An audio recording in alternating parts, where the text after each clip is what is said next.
पहला पॉइंट है variety. Variety हमें ऐड करनी, हमें कुछ रिमूव नहीं करना। रिमूव एक बाहर की चीजों को छोड़ के कुछ भी ज्यादा हमारा घर का जो भी है हमें सब खाना है, बट वैरायटी ऐड करो। वैरायटी किस चीज की हो सकती है? वैरायटी ड्राई फ्रूट्स की हो सकती है, हमें हर तरह के ड्राई फ्रूट लेने चाहिए। अब आप बोलोगे तुम तो एक ही तरह का ड्राई फ्रूट खाती थी। ऑफकोर्स, क्योंकि जैसे कि मुझे हार्मोन्स के इश्यूज थे, उसमें हमेशा बोला जाता है इवन पीरियड्स के पहले भी कि आपको रेसिन्स जो काला किशमिश होता है वो और केसर का पानी लेने को बोला जाता है। मेरी डाइटिशियन ने बोला तो मैं ले रही हूँ। अदरवाइज हमें, अगर हम नॉर्मल है और नॉर्मली वेट लॉस कर रहे हैं तो वैरायटी ऐड करनी चाहिए। हर तरह का ड्राई फ्रूट, काजू, बादाम, वॉलनट, रेसिन्स, जो भी ड्राई फ्रूट्स है, पिस्ता, हमें हर तरह का ड्राई फ्रूट हमारे लाके रखना चाहिए। जैसे आप बोलोगे ड्राई फ्रूट इतने महंगे हैं तो थोड़े थोड़े लाके रखो। अगर आप 1 किलो आधा किलो बादाम ला रहे हो, उसकी जगह 100-100 ग्राम सब लाके रखो। आप खाओगे तो उतना ही ना। आप ऐसा थोड़ी है कि बादाम लाई है तो बादाम भी तो 4-5 खाओगे। तो 4-5 एक दिन बादाम खाए तो दूसरे दिन 2 वॉलनट खा लिया, तीसरे दिन 5 रेसिन्स खा लिए, तो फर्क कुछ नहीं आएगा। बस ये है वैरायटी ऐड हो जाएगी। तो जैसे कि ड्राई फ्रूट की वैरायटी हो गई, उसके बाद हो गई ऑयल। ऑयल में भी हमें अलग अलग तरह के ऑयल अपने घर में लाके रख देने चाहिए, ताकि ज्यादा सोचना नहीं पड़ेगा। कभी ये ऑयल यूज किया, कभी वो ऑयल यूज किया, कभी सरसों का तेल, कभी मूंगफली का तेल, कभी सोयाबीन का तेल। मैं ऐसे ही करती हूँ। ज्यादा क्यों सोचूं कौन सा तेल अच्छा है कौन सा नहीं है? तेल सारे अच्छे हैं, लेकिन हम एक तरह का खाने से बेटर है कि हम अलग अलग तरह के ऑयल लाके ही रख दे। 1-1 किलो की जगह आधा-आधा किलो लाके रख दो और फिर यूज करो उसको। क्योंकि कुछ कुछ तो अपन को भी पता है ना कि कुछ फूड ऐसे हैं जिसमें एक पर्टिकुलर ऑयल बहुत टेस्टी लगता है। जो हाउस मेकर्स उनको पता है कि कैसे खाना बनता है, तो अलग अलग ऑयल लाके रख। तो मैंने ऐसे ही किया ताकि मुझे ज्यादा सोचना नहीं पड़े। ऑयल हो गया, ड्राई फ्रूट हो गए, अनाज, ग्रेन्स, आटा। जो आटा है हम नॉर्मली यूज करते हैं गेहूं का और चावल का, मतलब चावल यूज करते हैं और गेहूं का आटा यूज करते हैं। उसकी जगह कभी आपने आज जैसे गेहूं की रोटी खा ली तो कल ज्वार की खा ली, कल परसों बाजरे की खा ली, तरसों कुत्थू की खा ली, राजगिरा की खा ली। बहुत सारे आटे हैं। मैंने भी आधा-आधा किलो यहाँ पर जो आटा अवेलेबल है, आधा-आधा किलो सारे आटा ला के रख दिया और ऐसे रख दिया। कभी मैं इस आटे की बनाती, कभी उस आटे की बनाती। ऐसे करके आप हर तरह का आटे का भी खास आटा यूज कर पा रहे हो। अभी किस आटे में क्या है, कौन सा न्यूट्रिशन है, ये सोचने की बजाय अगर हम अलग अलग तरह का सब कुछ यूज कर लेंगे तो सब में अलग अलग बेनिफिट होते हैं, वो हमारी बॉडी को अपने आप मिल जाएगा। तो हमें ज्यादा सोचना नहीं पड़ेगा। इसी तरह के अलग अलग दाल तो हम अलग अलग यूज करते ही है, तो अलग अलग दाल बनानी हर टाइम, तो वो भी हो जाएगा। इस तरह के जितनी वैरायटी है उसको ऐड करो। तो पहला पॉइंट हो गया वैरायटी। दिमाग में रख दो वैरायटी। तो हर चीज की हमें वैरायटी रखनी है। हरी सब्जियां, ड्राई फ्रूट, अनाज, तेल, और क्या बोल सकते हैं। अगर आपको कुछ पता है तो कमेंट में जरूर बताना। इस तरह की हर वैरायटी लाके रख दो। अभी मेरा चैलेंज कंप्लीट हुआ, जब तक मेरा पीसीओडी ठीक नहीं होता तब तक तो मैं रेसिस वाला पानी लूंगी ही, बट मैं प्रिफर करूंगी कि मैं भी अलग अलग ड्राई फ्रूट खाऊं। फ्रूट भी, ऑफ कोर्स फ्रूट भी अलग अलग वैरायटी के लेने चाहिए। जैसे आपने मुझे देखा हो, मोस्ट ऑफ मैं ऑरेंज खाती हूँ। मेरे रीजंस है। मेरा रीजन था, पहले फ्रीज खराब था, दूसरे ड्राई फ्रूट खराब हो जाते थे, इसीलिए ऑरेंज एक ऐसा था जो बाहर रख के आराम से खा सकते थे और वो ज्यादा जाना नहीं पड़ता था लेने के लिए। तो ऐसे, पर हर दिन अलग होता था। एक होता है जैसे अनाज, हाँ मोस्ट ऑफ घर में होता है कि सुबह भी गेहूं की रोटी बन रही है, शाम को भी गेहूं की रोटी बन रही है। मैं उसका बोल रही हूँ। एक दिन में आप एक अनाज यूज करके दूसरी टाइम शाम के टाइम दूसरा अनाज यूज करो, तो उसमें आपको अलग अलग बेनिफिट जरूर मिलेंगे। ये हो गया पहला पॉइंट। अब है दूसरा पॉइंट है प्री प्लान। प्री प्लान मतलब पहले से आप प्लानिंग कर लो। ज्यादा टाइम बिल्कुल नहीं लगता है। हम लोग हमेशा आलस कर जाते हैं कि यार क्या करना, बट हमेशा जब भी आप रात हो, आपका डिनर होने के बाद थोड़ा सा 5 मिनट अपने आप को दो कि मुझे कल सुबह क्या क्या खाना है, और वो लिख के रख दो। लिखा नहीं तो आपका अगर आप स्मार्ट हो तो आपके दिमाग में भी रह जाएगा। मैं तो लिख के रखती हूँ कि मुझे सुबह उठ के, जैसे कि मुझे कल, अच्छा आज मैंने डोसे का, रागी का डोसा खाया, तो कल मैं बाजरे का डोसा खाऊंगी, तो मैं ऐसे लिख के रखती हूँ बाजरे का डोसा। फिर मुझे सुबह, अच्छा मेरे पास ऑरेंज के अलावा दूसरा फ्रूट है तो पहले वो खा लेती हूँ, ऑरेंज मैं ऑलरेडी खा रही, तो मैं वो लिख के रखती हूँ। मेरी लंच में जैसे है कि अगर मैंने बाजरे की रोटी खा ली है तो कल मैं ज्वार की रोटी, ऐसे प्री प्लानिंग करो। उसमें क्या होगा कि आप सुबह उठ के आपको नहीं सोचना पड़ेगा, और आपके पास जो चीजें अवेलेबल है उसी में से आपने निकाल के आपकी प्लानिंग कर दी, तो आप एक जैसी चीजें भी नहीं खाओगे। तो हमेशा प्री प्लानिंग करो। तो दूसरा पॉइंट है प्री प्लान। हमेशा एक दिन पहले सोच के रखो कि कल क्या बनाना है, और वो बना के आप खाओगे तो आप अपने आप उसमें वैरायटी लाकर यूज करोगे। हाँ, एक वैरायटी में पॉइंट और रह गया, नमक। हमेशा 2-3 तरह के नमक लाके भी रख दो और उसको यूज करो। हर तरह के अलग अलग नमक, मैं नहीं बोल रही हूँ रिफाइंड नमक छोड़ना है, मैं बोल रही हूँ और नमक ऐड करो, छोड़ने का नहीं बोल रही हूँ, ऐड करने का बोल। हो गया दूसरा पॉइंट। तीसरा पॉइंट है खाने को हमेशा चबा चबा कर खाओ। चू योर फूड। यस, ये आपने देख लिया, अभी डिटेल में मैं बताती हूँ। वो मैं इसलिए बोल रही हूँ क्योंकि आपने बहुत सारे लोग ऐसे देखे होंगे, मैं बिलीव नहीं करती, आप करते हो या नहीं मुझे नहीं पता, अगर करते हो तो मैं उनको गलत भी नहीं बोल रही, पर मैं पर्सनली बिलीव नहीं करती। बहुत सारे लोग होंगे, अगर कोई डाइटिशियन के थ्रू कर रहा है तो वो हमेशा माप तोल के खाता है, मतलब 150 ग्राम फ्रूट, 250 ग्राम आटा, ऐसा करके, मतलब वो हर चीज माप तोल के खाते हैं, जो मुझे लगता है कि रियल लाइफ में पॉसिबल नहीं है। एक सर्टेन पॉइंट तक ठीक है, फिर बाद में आप क्या करोगे, एक ये पॉइंट। दूसरा ये कि कैलोरी काउंटिंग, मैं गलत नहीं बोल रही क्योंकि सारा खेल ही कैलोरीज का होता है, ऑफकोर्स होता है, पर हम कब तक काउंट करेंगे। अगर हमें अपने आप ही आइडिया आ जाए तो उससे बेस्ट क्या होगा, कैलोरी भी अपने आप आपकी जो होगी वो मैनेजेबल रहेगी, और जो माप तोल के खाना वो भी मैनेजेबल रहेगा। इसीलिए हमेशा अगर आप फूड को आराम से बैठ के, शवासन में बैठ के, बिना कोई डिस्ट्रैक्शन के चबा चबा कर खाओगे तो आपकी कैलोरी भी आपके कंट्रोल में रहेगी, और आप माप तोल के जो खा रहे हो ना उससे भी कभी कितनी बार होगा कि आप उससे कम खाओगे। क्यों? क्योंकि आप जब चबा चबा के खाते हो तो आपका जो पेट है वो कभी भी ज्यादा नहीं खा पाएगा। आज भी मुझे मेरी बहुत सारी फ्रेंड्स वीडियो देख के बोलती है कि यार तू तो एक ही रोटी लेती, कैसे होता है? पर एक रोटी के साथ मेरे पास कितनी सारी चीजें होती है, एक रोटी होती है, सब्जी होती है, सैलेड होती है, छाछ होती है और दाल होती है, कोई भी एक प्रोटीन सोर्स होता है। वो सब चीजें मैं चबा चबा के खाती हूँ, तो कितनी बार ऐसा भी होता है मैं रोटी पूरी खा भी नहीं पाती हूँ क्योंकि मुझे नीड ही नहीं होती है। मेरा खाना मिनिमम 20 मिनट तक उसके बाद कंप्लीट होता है, तो मैं नहीं खा पाती हूँ, तो उसमें मेरी सब चीज मैनेजेबल हो रही है, और ऐसा नहीं मैं भूखी रह रही हूँ।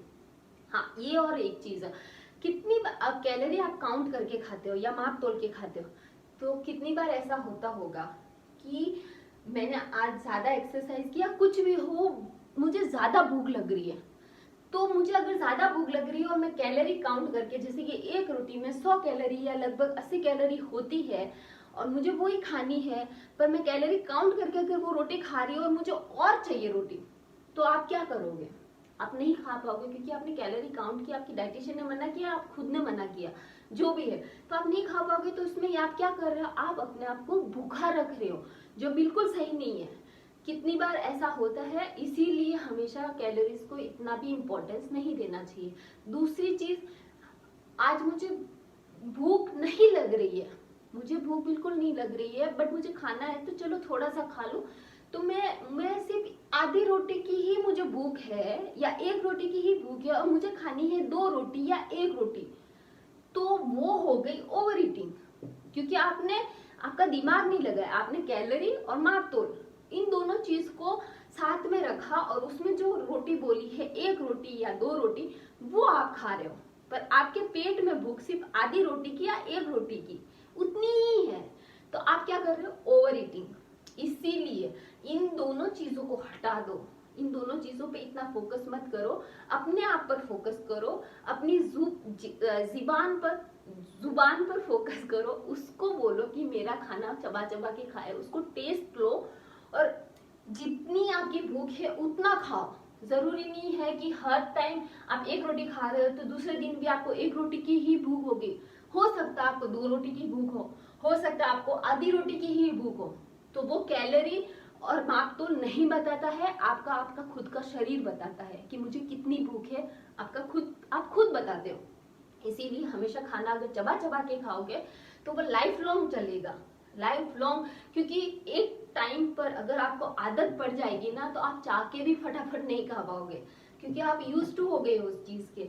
तो वो आपसे आदत कोई और ले ही नहीं पाएगा, तो आप कभी ओवर ईटिंग कर ही नहीं पाओगे। इसीलिए खाना हमेशा चबा चबा के खाना चाहिए। और जिसको नहीं पता कैसे चबा के खाना चाहिए, पता ही है सबको, 32 बार। ऑफकोर्स 32 बार चबा के खाओ, स्टार्टिंग में गिनो, थोड़े दिन गिनो।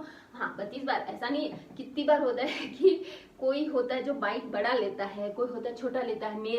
मैं मोस्ट ऑफ मेरे बाइट छोटे होते तो मेरा चॉइस में पूरा हो जाता है। तो इसका मतलब ये नहीं मैंने चबाया नहीं है, चबाया है ऑफकोर्स, पर 32 बार वाले एक नॉर्मल सी एक आपको दे दिया है कि आप इतनी बार चबा के खाओ। तो उससे क्या आपको आइडिया आ जाता है कि मेरा खाना मैंने चबाया इतनी बार। जब आप बाइट मुंह में ली और वो पूरा पानी हो जाता है तो समझो कि आपने चबाया है।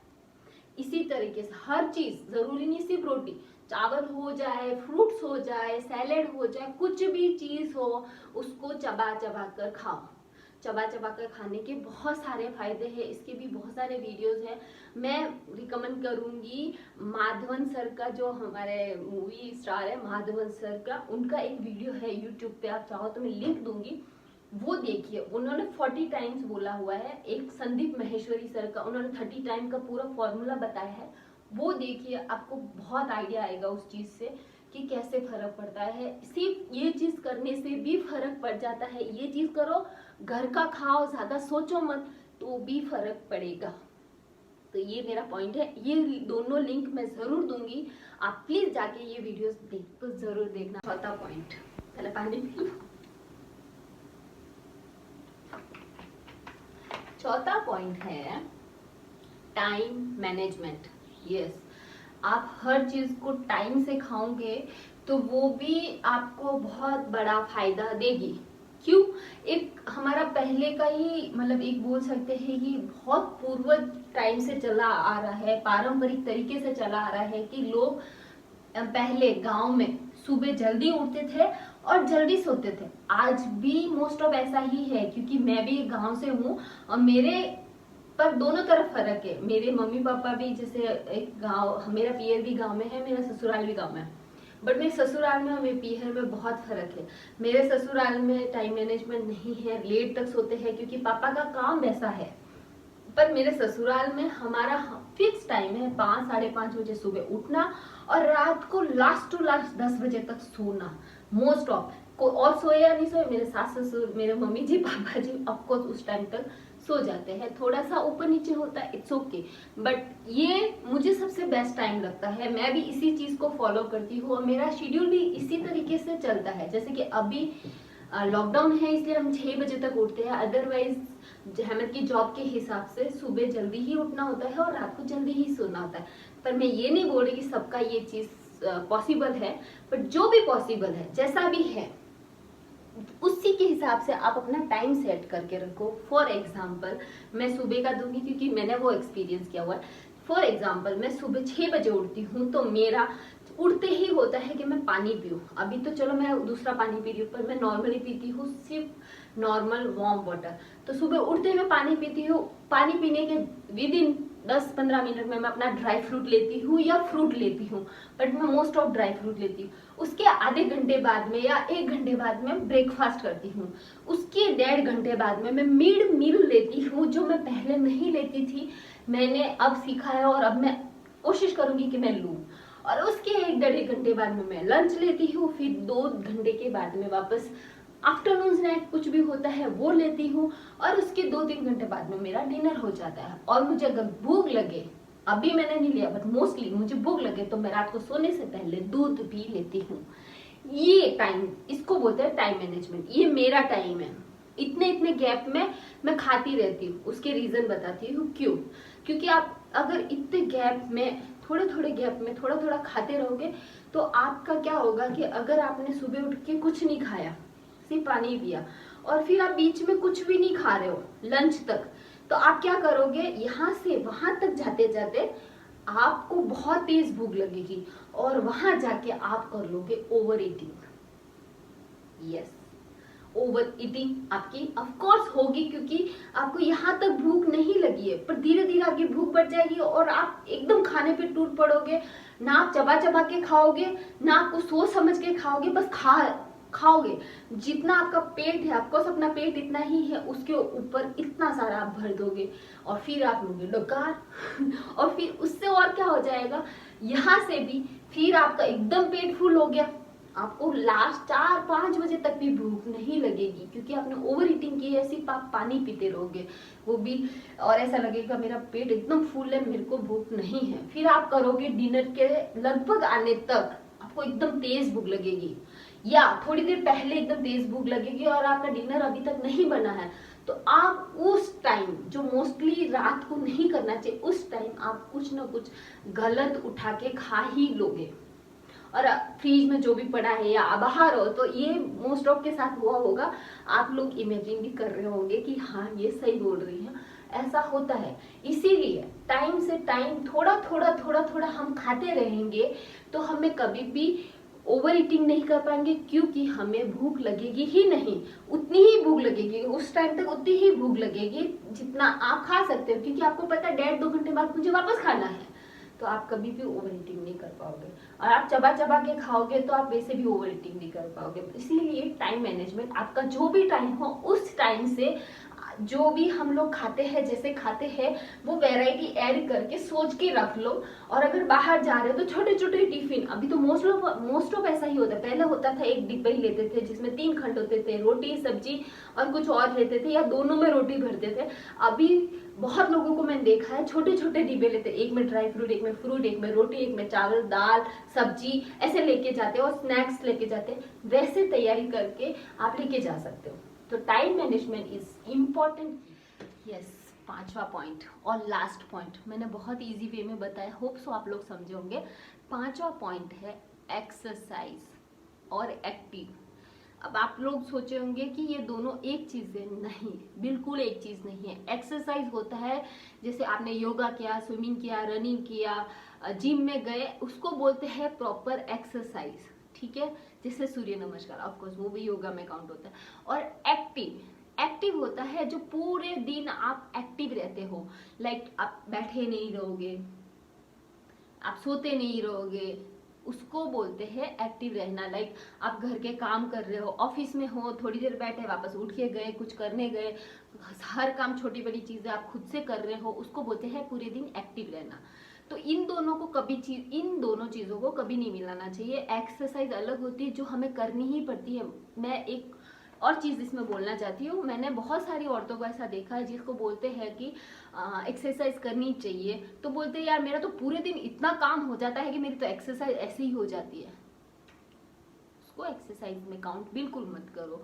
15-20 मिनट की करो, बट करो, वो एक्सरसाइज करो जो प्रॉपर एक्सरसाइज होती है। आप एक्टिव रहते हो, दैट गुड, वेरी गुड, वो होना भी चाहिए, वो भी एक काउंट होता है आपके वेट लॉस में या मैनेजमेंट में या हेल्दी लाइफस्टाइल में। बट उसके साथ साथ आपको प्रॉपर एक्सरसाइज करनी चाहिए, प्राणायाम करने चाहिए। और ये चीज मैंने सीख ली है। अब पहले मैं एक्सरसाइज करती थी जो भी था, बट मैं इतना डीपली नहीं समझ पाई थी, मैं भी ऐसे ही सोचती थी। तो प्लीज एक्सरसाइज करना भी एक बहुत इंपॉर्टेंट पार्ट है। हफ्ते में भले 5 दिन करो, 4 दिन करो, पर करो। और अभी तक नहीं किया है तो शुरू कर दो, एक्सरसाइज करो और एक्टिव भी रहो, दोनों चीज। एक्टिवनेस के बारे में मैंने एक और पहले बताया था कि कैसे एक्टिव रह के, मतलब 10,000 स्टेप्स का जो मेरा एक वीडियो है, अगर देखना है तो जाके देखो, उसमें मैंने एक स्टोरी बताई है, वो सुनो तो आपको आइडिया आ जाएगा कैसे मैंने बोला था। तो मैं भी अब एक्टिव रहती हूँ, मैं फोकस रखती हूँ। हाँ, 5 पॉइंट के साथ साथ फोकस ये भी मैं बोल देती हूँ। हमेशा हर चीज जो भी खा रहे हो ना आप, ये अपने 2 माइंड है, ठीक है। ये माइंड जो है, इसके अंदर एक और छोटा माइंड है, सबकॉन्शियस माइंड जिसको बोलते हैं, वो बहुत एक्टिव होता है। तो उसको हमेशा एक्टिव रखो, फोकस रखो, तो आप जो भी खा रहे हो, जो भी कर रहे हो, वो सोचते रहो ना, आप अपने आप फोकस होंगे और हर चीज सही करने लग जाओगे। तो ये 5 पॉइंट जो भी मैंने अभी बताए हैं, आप बस ये पांचों चीजों को मिला के आपकी लाइफस्टाइल हेल्दी बन सकती है। और मैं भी ये पांचों चीजों को मिला के मेरी लाइफस्टाइल हेल्दी बना रही हूँ। अभी तो मुझे 1 महीना हुआ है, 1 महीने में मुझे ये सिंपल चीज मतलब पता चली है। पहले भी करती थी, पर क्या है ना, आप धीरे धीरे सीखते हो। तो अब मुझे ये 5 चीजें पता चल चुकी है। अब मैं 5 चीजों के इर्द गिर्द चलूंगी, जिससे क्या होगा कि मैं ज्यादा नहीं तो भी 50-60% इसको फॉलो कर पाऊंगी, क्योंकि मेरे दिमाग में अब छप चुका है। और इसी को करते करते एक टाइम ऐसा आएगा कि ये मेरी लाइफस्टाइल बन जाएगी। जैसा बोलते हैं ना, 21 डेज में हैबिट बन जाती है और 90 डेज में लाइफस्टाइल बन जाती है। तो अभी तो मुझे 1 महीना हुआ है, हैबिट तो बन ही चुकी है। तो मैं इसको फॉलो करती रहूंगी, तो होप सो 90 डेज वाला अगर चीज सही है तो मेरी लाइफस्टाइल भी बन जाएगी।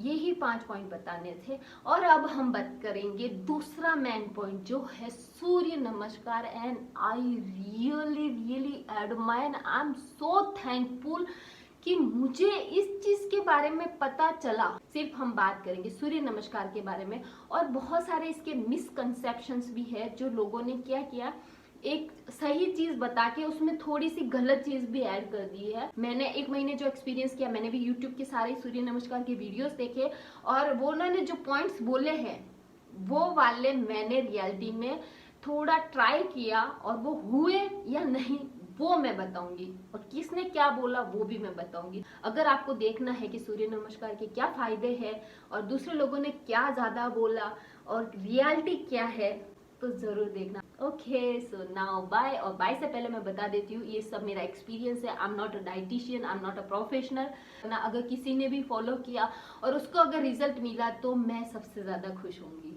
तो प्लीज इसको गलत वे में मत लेना। It's all about my experience and I want to share with you, so I shared. So thank you all and see you soon.